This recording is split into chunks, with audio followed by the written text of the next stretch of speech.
escénico? ¿Ha pasado pánico alguna vez cuando le ha tocado hablar delante de otras personas? Puede que cuando termine la entrevista de hoy vea las cosas de otra forma. Escuche lo que nos va a contar el fundador del Instituto de Técnicas Verbales, consciente de que en cualquier situación el que sabe comunicarse aventaja a los demás. Nuestro invitado ha desarrollado un método propio para el dominio de la palabra hablada, una herramienta imprescindible en toda actividad profesional o social.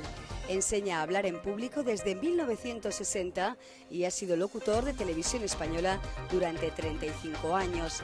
Esta noche nos sentamos cara a cara con el experto en oratoria, Ángel Lafuente.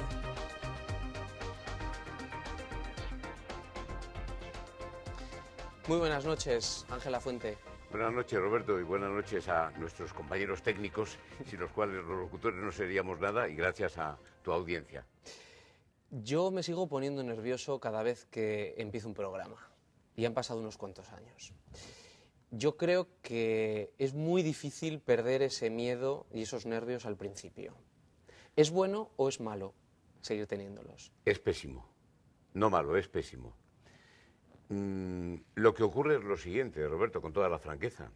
¿Qué nos están diciendo en las escuelas de negocios, en las universidades, aquí, en Estados Unidos, en Inglaterra, en Francia?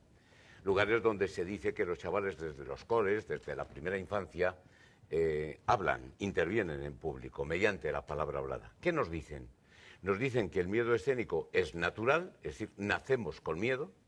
Nos dicen que el miedo escénico es inevitable. Y nos dicen que el miedo escénico es conveniente. Dicen que si comienzas a hablar con miedo escénico, lo haces con mayor sentido de la responsabilidad. Incluso a los actores de teatro, que mira si hablan todos los días, les dicen que es bueno salir con miedo. De hecho, tú habrás entrevistado a grandes actores y es raro el que te diga que no sale con mariposas en el estómago, que es la metáfora que ellos dicen del miedo.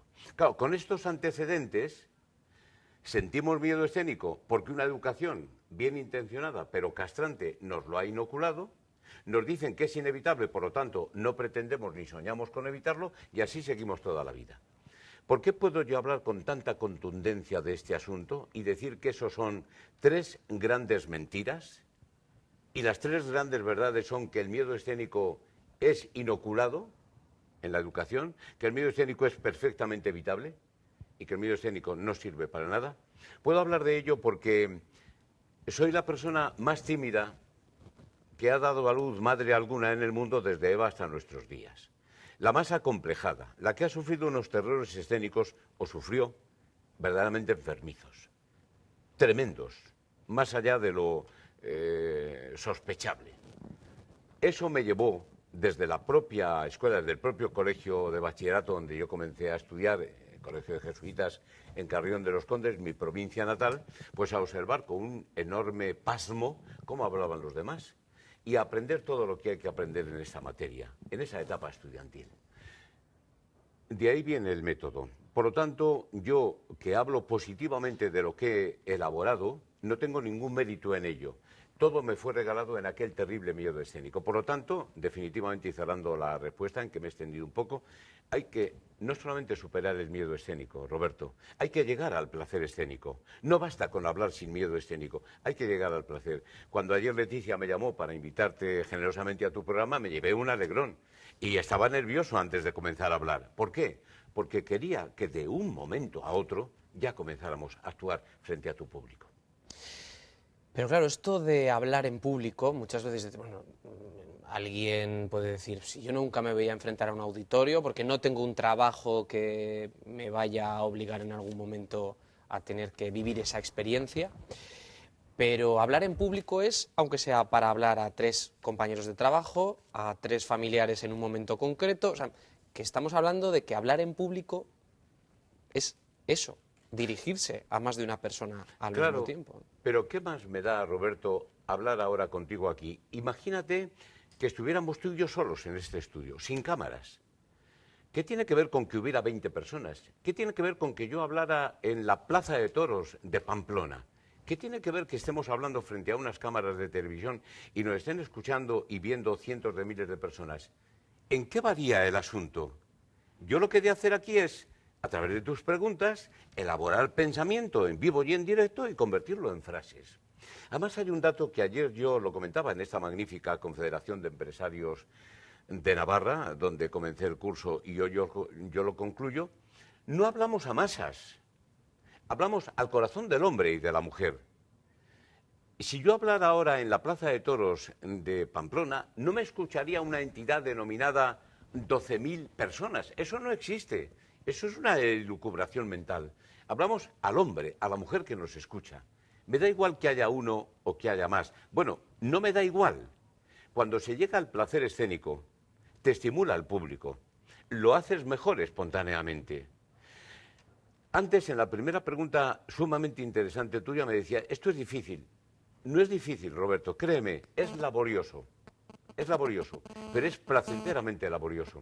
Es una auténtica gozada. Te puedo decir más, yo enfrento a mi alumnado con la siguiente pregunta. Oiga, ¿usted es capaz de salir ahora mismo aquí, frente a este colectivo de 100, 200, 1000 personas? ¿Es capaz de hablar durante un minuto nada más de cualquier asunto menor? ¿Qué ha almorzado usted hoy? ¿Cómo es su familia? ¿A qué se dedica laboralmente? ¿Es usted capaz de hablar sin sentir taquicardias, temblores de piernas, sudores fríos, hundimiento del plexo solar? ¿Es capaz de hablar sin esos fenómenos psicológicos, fisiológicos? Pues mire, si no es capaz de evitar esos fenómenos, le voy a dar una triste noticia. Usted no es libre. Usted no es libre. Por mucho que lo diga la Constitución del Estado español o la Carta de Derechos Humanos de las Naciones Unidas. ¿O qué libertad la suya? Será usted libre de derecho, pero de hecho, oiga, poca libertad tiene usted para no poder hablar frente a una serie de individuos. Y luego les cambio la escena. Ángel, un momento. Sí, ¿cómo no? ¿Lleva un teléfono móvil encima? Sí. Pues apáguelo porque nos está haciendo interferencias. Perdóname. Estas son cosas que también ocurren cuando uno está en público hablando. Totalmente. Y hay que hacerlo con naturalidad. Efectivamente, efectivamente. Pero fíjate la naturalidad que tengo yo ahora mismo, que apago el teléfono, ¿verdad?, delante de las cámaras y delante de los oyentes, y no me pongo nervioso. Claro, si yo no fuera una persona totalmente segura en mí mismo, este incidente me habría hecho temblar. Como a veces me he equivocado en público, en actos muy solemnes que he presentado frente a gobiernos enteros, el único que no se ha dado cuenta del grave error que yo había cometido era yo mismo, y no me he puesto a temblar. Enlazo con lo que decías antes. Sala vacía, salón de actos vacío, plaza de toros vacía. Usted se pone a hablar ante estos graderíos. ¿Siente usted miedo escénico? No. ¿Puede sentir ridículo? ¿Cuándo llega el miedo escénico? Cuando entra el público a escucharle. ¿Quiere usted mejor prueba de que está dependiendo del maldito qué dirán? Roberto, no podemos depender del qué dirán. Hemos de depender del qué diré yo de mí. Cuánto me valoro, cuánto me estimo. Pero profesional, fundamentalmente y personalmente hablando. Pero estamos hablando entonces en gran parte de psicología. Naturalmente que sí, es pura psicología. En mi curso hay dos partes fundamentales. Primera, hay que llevar al individuo a la conciencia de que cada uno de nosotros, Roberto, tú para ti, yo para mí, Pachi que nos está viendo, Margarita que nos está escuchando, somos lo más sagrado que hay en el mundo. Yo soy lo más sagrado para mí, soy el gran regalo que la providencia me ha hecho. Soy la persona más digna de respeto. El miedo escénico es una falta de respeto cruel contra uno mismo. Soy el más digno de comprensión, de tolerancia, de perdón y de amor. Y todo lo demás por debajo, Roberto. Yo amo tremendamente a mi mujer, pero me amo más a mí. Me amo más a mí que a mis hijos, más que a mis nietos. Y qué maravilla, Roberto, esto que aparentemente me hubiera podido llevar, o teóricamente se piensa que te puede llevar a un estado de soberbia, de vanidad, de prevalencia, es todo lo contrario. Cuanto más te quieres, más quieres. Donde no haya amor, pon amor y habrá amor. Amo mucho más a mi mujer, a mis hijos, a mis nietos. Te quiero a ti, Roberto, créemelo. Quiero a los compañeros que están ahora ayudándonos. Quiero a esos destinatarios del mensaje que en tu programa Cara a Cara estamos emitiendo. Donde no haya amor, pon amor y habrá amor. Y en vez de llevarte a un estado de prepotencia, te lleva a la máxima humildad. El humilde sabe aceptar incluso las críticas ajenas con gratitud. A mí cuando me critican, yo lo agradezco. Y aunque me parezca un disparate lo que me dicen, lo tengo en cuenta. No vaya a ser que eso es la verdad que me falta a mí conocer. Es decir, el problema del miedo escénico es un problema de inseguridad personal. Y concluyo esta pregunta con lo siguiente, Roberto. Yo tengo una gran ventaja. ¿Sabes cuál es, Roberto? Que soy un don nadie. Soy un don nadie. Soy un currante. No soy famoso. No tengo dinero. ¿Cómo? Y hoy es un milagro. Y doy gracias al cielo por ello. No tengo una cultura especial. No soy un guaperas. No soy un joven. Soy un anciano. Me considero el tipo más importante del mundo para mí. Y por tanto mi palabra será segura. Acertabas totalmente al decir que estamos en un campo psicológico, Roberto. Hablamos tal y como somos. Ya puede ser alguien un pobre obrero muerto de hambre y en el paro. Si su personalidad es segura y consistente, su palabra será segura, arrastrará, convencerá. Ya puede ser alguien un prepotente, un papa, un rey, un ministro, un jugador de fútbol famoso y millonario, un actor o actriz de cine, que si cuenta con una personalidad insegura, su palabra será insegura. Por eso todos los métodos que hay en el mundo fallan por su pie, los métodos de comunicación verbal, porque no atacan el tema psicológico. Ya, pero me pongo a pensar ahora en lo que comentas de las críticas, ¿no? Hablar como si estuviera haciendo pública una sentencia, que es como nos ha hablado ahora, con contundencia. Le pueden decir a usted, a ti, que nos estás vendiendo una moto. Estoy hablando con amor de mi chica, con un loco amor de mi chica, la palabra hablada. Yo soy un enamorado de la palabra hablada. Y toda mi actividad laboral y profesional es contagiar el amor que yo siento por la palabra hablada. Es una pena grande, Roberto, que menospreciemos la palabra hablada. Nos ocurre como a los ricos, como a algunos ricos, no a todos. Claro, comenzamos a hablar hace años, con aquello de papá, mamá, pipi, caca, y hemos llegado hasta hoy, sin que nadie nos haya descubierto esta maravilla del ingenio humano. Qué maravilla, Roberto, que mediante sonidos, personas que ahora están a cientos de kilómetros o miles de kilómetros, incluso si estuviéramos en radio, que nos escucharan, qué maravilla que a través de los océanos conozcan lo más íntimo nosotros, que son nuestras ideas y nuestro pensamiento. No se ha valorado la palabra hablada.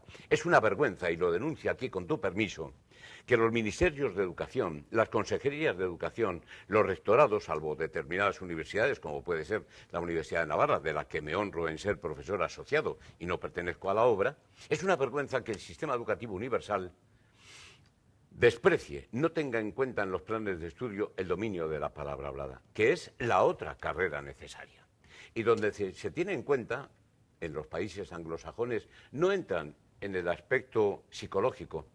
¿Cómo tengo yo alumnos estadounidenses que hablan desde pequeñitos en los coles? ¿Cómo tengo yo españoles que se han educado en USA, que han trabajado allí años y tienen miedo escénico? Porque no han entrado en esto. ¿Y por qué he entrado yo, Roberto? Por el terrible trauma que yo sufrí de niño y de adolescente. Por eso digo, yo no tengo ningún mérito, pero eso me ha llevado a descubrir las patrañas que se están transmitiendo en este campo y a descubrir que la meta es el placer escénico. Alguien sale de la universidad, alguien puede ser un premio Nobel, un eminente en su materia. Si no domina la palabra, se empobrece, no saca partido de todo lo que ha acumulado en sus años de preparación y lo que es peor, Roberto, empobrece a los destinatarios, no les puede hacer llegar su riqueza. De manera que soy un enamorado de la palabra hablada. ¿Qué consejo le daría a una madre que tiene problemas con sus hijos en donde la comunicación no fluye? Pues parece que vendo mi moto, Roberto. No la vendo. Que hagan este curso. Pero bien, mucha gente dirá, bueno, de acuerdo, mire usted, no puedo. Mire usted, señora, mire usted, caballero, mire usted, joven, usted tiene que quererse como a nada y como a nadie en el mundo. Primer dato. Segundo, tiene que tener amor al destinatario del mensaje, su hijo o la vecina de enfrente. Y tercero, tiene usted que tener amor al mensaje que transmite. Son tres bases, Roberto, para comunicar con eficacia. Porque matizo algo. Es cierto que mi curso se denomina Cómo hablar siempre con eficacia. Pero, Roberto, yo no enseño a hablar. Los empresarios que ayer acudieron, casi 100, a la Confederación a escucharme a mí, les dije, vamos a ver, ¿ustedes han venido aquí a aprender a hablar? ¿Alguno de ustedes no sabe hablar? Yo no enseño a hablar, Roberto, yo enseño a comunicar, que es bastante diferente. Comunicar es que las ideas que hay en mi cabeza pasen a ti y a tus oyentes, y los sentimientos que hay en mi corazón pasen a ti. Y muchas veces una madre o un padre no llegan a comunicarse con los Claro, hijos. efectivamente, porque no transmiten. Y la finalidad es comunicar. Cabría decir, ¿y por qué titulas tu curso como hablar? ¿Por qué no lo titulas como comunicar? Pues porque el término comunicar hoy es demasiado amplio y por tanto ambiguo. Porque si alguien lee un título de un curso que se denomina cómo comunicar, pueden pensar que voy a hablar de redes sociales, de iPhones, de cables transoceánicos, de fibra óptica. Por eso digo, cómo hablar con eficacia, pero hablar con eficacia es comunicar. Y eso es lo que hay que pretender. Y eso se puede hacer académicamente, que yo defiendo hablar lo mejor posible, o puede hacerse sin ningún academicismo. Yo tengo alumnos y siempre hablo de un caso, de un muchacho analfabeto, que puso en pie a un colectivo de 300 personas, la mayor parte universitarios y muchos ya con sus despachos abiertos, y que hablaba muy torpemente, con una carencia de términos extraordinaria, sin ningún conocimiento de sintaxis y de estilística, pero cómo comunicaba. Y termino diciéndote que el día que yo fui mejor comunicador fue el día del entierro de mi madre, y nunca lo podré superar, porque cuando uno tiene una madre, si se te muere una vez. Estábamos casi a las 12 de mediodía, que iban a llegar los servicios de la funeraria. Faltaban 2 o 3 minutos. Yo estaba en aquella angustia de dejar de ver en este mundo el rostro divino de mi madre. Y tomé una servilleta de papel que encontré por allí y le escribí unas dedicatorias a mi madre, para que si el sacerdote en la misa del funeral me lo permitía, yo las pudiera leer allí. Y en la iglesia de la Compañía de Palencia, delante de mis 11 hermanos, delante de los muchos amigos que ella tenía, me dirigí a mi madre muerta, para decirle gracias, mamá, porque naciste en una cuna pobre y de padres pobres y humildes. Gracias, mamá, porque nos diste la vida a 12 hijos. Roberto, me echaba a llorar, me echaba a llorar. Tenía que hacer largos silencios para reponerme. Y yo pregunto, Roberto, ¿qué comunicó más y mejor aquella mañana en aquella iglesia ante el cadáver de mi madre? ¿Mis pobres palabras o mis largos silencios y mis lágrimas? Sin duda alguna, Roberto, lo que aquella mañana comunicó el amor que yo sentía por mi madre fueron mis silencios y mis lágrimas, mucho más que mis palabras. Y soy un enamorado de la palabra y un profesor de palabras. La finalidad, comunicar. Ha colaborado, o colabora, no sé si lo mantiene, con el Ministerio de Defensa. Sí, soy profesor del Ministerio de Defensa, del de Interior, de Sanidad. ¿Y qué necesita un Ministerio de Defensa? Por ejemplo, por no preguntar tantas y tantas cosas. Es que todo el mundo necesita comunicarse. Hasta el obrero manual necesita comunicarse. Y bueno, ya dentro del Ministerio de Defensa, yo he tenido colectivos en que me han escuchado generales y soldaditos de a pie. Porque soy el único profesor en el mundo que ha descubierto que no es necesario realizar prácticas individuales dentro del curso, que suelen ser artificiales, el marco no es el natural, y que suelen ser engañosas. Yo lo descubrí porque llevo 50 años enseñando esta materia, y durante casi 40 el curso mío era, yo explicaba y luego venía el desfile de modelos, la pruebecita, la grabación en vídeo, chorradas en cierto modo. El gran taller de la palabra, Roberto, está en la vida diaria. Yo estoy cuidando ahora mi palabra contigo, y dirán tus telespectadores, estaría bueno. No. Y cuando hablo con mi mujer en la cama, y cuando ceno con mi mujer, con mis hijos y con mi nieta, yo estoy cuidando mi palabra. Y si me fuera de farra con los amigos, yo estaría cuidando mi palabra. ¿Por qué, Roberto? Porque el dominio de la palabra hablada es un hábito, que si lo adquieres funciona siempre, y si no lo adquieres, cuando pretendes utilizarlo en la presentación de un programa, o en el meeting, o en la prédica, o en el despacho, eso no funciona. Y esto ha llevado a consecuencias extraordinariamente positivas. A mi curso viene gente que ni de guasa iría a un curso donde peligrara que le sacaran en público a hacer el panoli, más ventajas. En el mismo grupo caben diferentes niveles jerárquicos. Aquí en la Universidad de Navarra tengo catedráticos, eminentes investigadores de encima, alumnos, capellanes. Tengo presidentes de compañías y el chofer, más ventajas. El curso gana en eficacia en la propia medida en que aumenta el número de oyentes. Es el fenómeno de comunicación de masas. El récord lo batí hace muchos años ya con casi 1000 alumnos.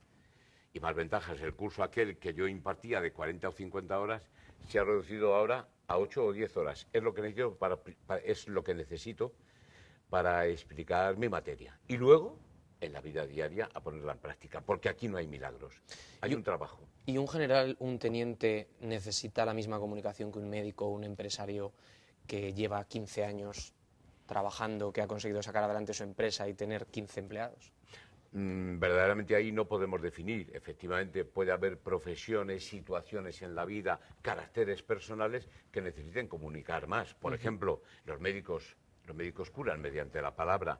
Los abogados, es una vergüenza que salgan licenciados en Derecho de las universidades sin dominar la palabra. Yo soy profesor de muchísimos abogados. Eso depende, pero todo el mundo necesita. Y un general, por ejemplo, ya que ha ceñido al Ministerio de Defensa, lo necesita.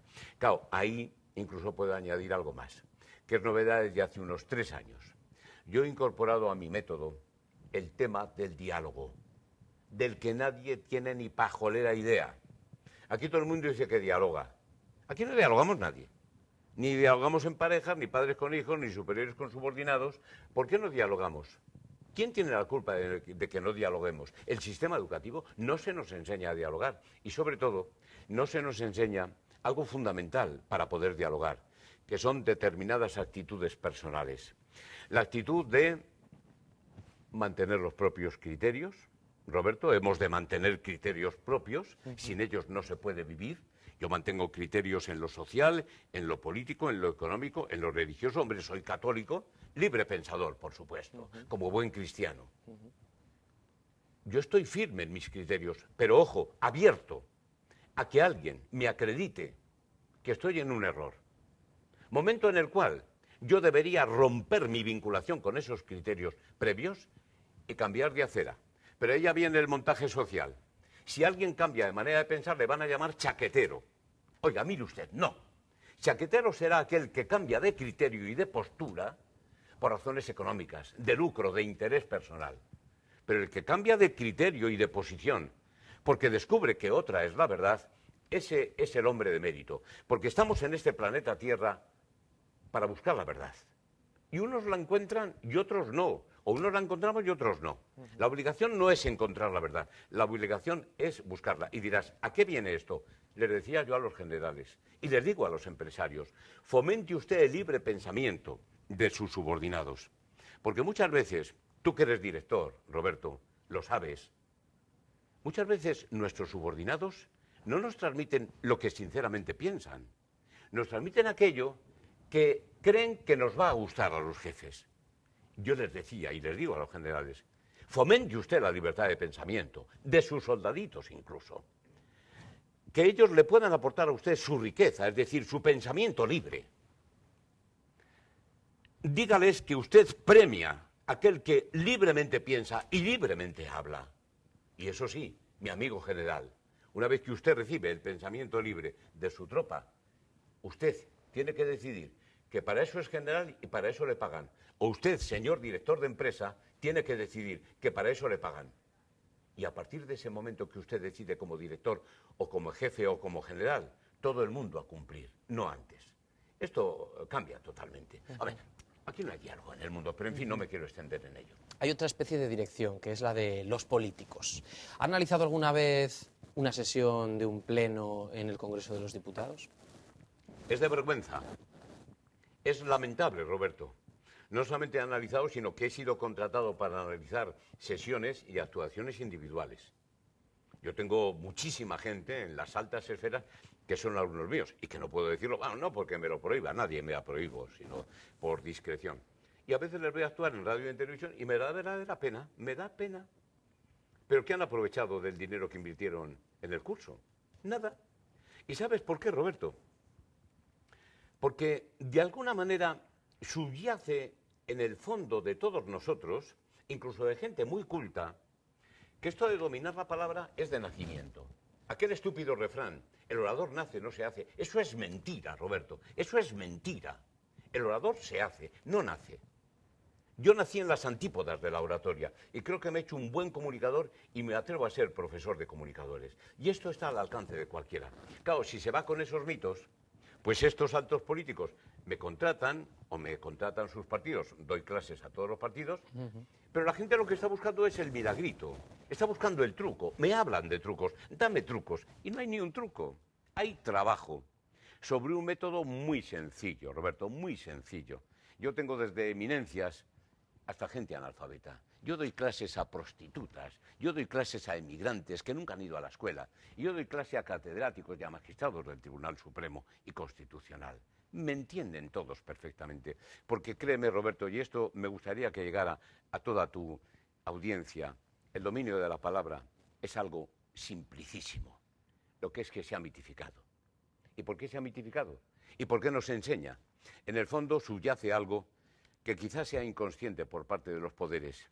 En el fondo, los poderes tienen un terrible miedo a la libertad de pensamiento de los individuos e intuyen y aciertan que si dotamos del dominio de la palabra hablada al pueblo, ese pueblo va a ser gente que no va a comulgar con ruedas de molino, no va a estar al pensamiento único ni a lo políticamente correcto, se van a mover, aunque no salgan en la foto, y eso les hace temblar. Y están equivocados, Roberto, porque en democracia, que es la mejor institución para convivir los seres humanos, es mejor y es más sencillo mandar sobre individuos librepensadores que sobre borregos. Y realmente nos comportamos todos, no en España, en todo el mundo, como borregos. Te podría dar muchos argumentos en torno a ello. Entonces hay ese miedo al libre pensamiento de la gente. Pues cuidaremos, Ángel, la palabra hablada y también la escrita. Por supuesto, esto lo indico yo también. Mire usted, aquí tenemos un mundo, aquí, en nuestra cabeza, vamos a decirlo así.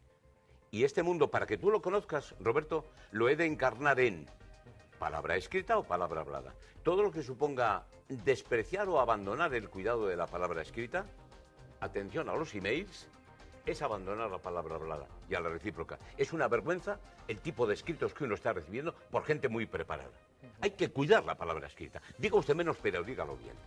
Ángel Lafuente, muchísimas gracias. Gracias, Roberto, a ti, a tus compañeros y a esta magnífica y a la audiencia. Gracias.